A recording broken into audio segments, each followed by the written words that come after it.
মার্কিন president Donald Trump যুক্তরাষ্ট্রে অবৈধ মাদকের প্রবাহের সমালোচনা করে আসছেন।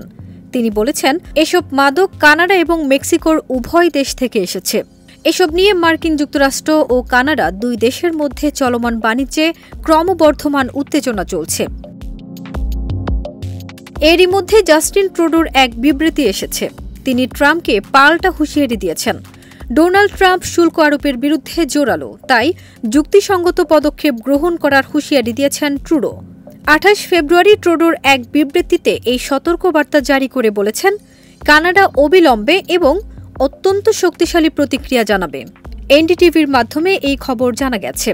দেশ জুড়ে তোলপাড় ওয়ালটন ফ্রিজ কিনে আপনিও হয়ে যেতে পারেন মিলেনিয়ার। ট্রুডো তার বিবৃতিতে বলেছেন, আমরা প্রয়োজনীয় কাজ চালিয়ে যাব, শুল্কগুলো এড়াতে প্রয়োজনীয় সবকিছু করব। তবে আগামী মঙ্গলবার কানাডার উপর অযৌক্তিক শুল্ক আনা হলে কানাডিয়ানরাও মার্কিন যুক্তরাষ্ট্রের বিরুদ্ধে তাৎক্ষণিক এবং অত্যন্ত শক্তিশালী প্রতিক্রিয়া নেবে। ট্রাম্প এর আগে জানিয়েছেন, আগামী ৪ মার্চ থেকে উভয় দেশের উপর শুল্ক আরোপ করবেন। এর প্রতিক্রিয়ায় ট্রুডো বলেছেন, শুল্কের বিষয়ে আমাদের সরকার এবং প্রকৃতপক্ষে সমস্ত টিম, কানাডা, প্রিমিয়ার, ব্যবসায়ী নেতা, সম্প্রদায়ের নেতারা একটি বিষয়ে মনোনিবেশ করেছেন যেন মঙ্গলবার এবং পরবর্তী সপ্তাহগুলোতে কানাডার উপর কোনো শুল্ক আরোপ না করা হয়।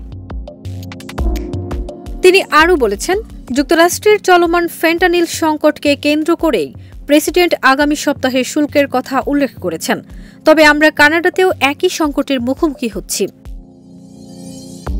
ট্রাম্প বলেছেন, মেক্সিকো ও কানাডা থেকে আমাদের দেশে মাদকদ্রব্য এখনও অনেক উচ্চ এবং অগ্রহণযোগ্য মাত্রায় প্রবেশ করছে। এই ঔষধগুলোর একটি বড় অংশ আসে ফেন্টানিল আকারে। সেটি চীন তৈরি করে এবং সরবরাহ করা হয়। ট্রাম্প তার নিজের সামাজিক যোগাযোগ মাধ্যম ট্রুথ সোশ্যালে বলেছিলেন, গত বছর এই বিপজ্জনক এবং অত্যন্ত আসক্তিমূলক বিষয়ে বিতরণের কারণে ১ লাখের বেশি মানুষ মারা গিয়েছিল। ফারজানা নিকিতা, দেশ রূপান্তর।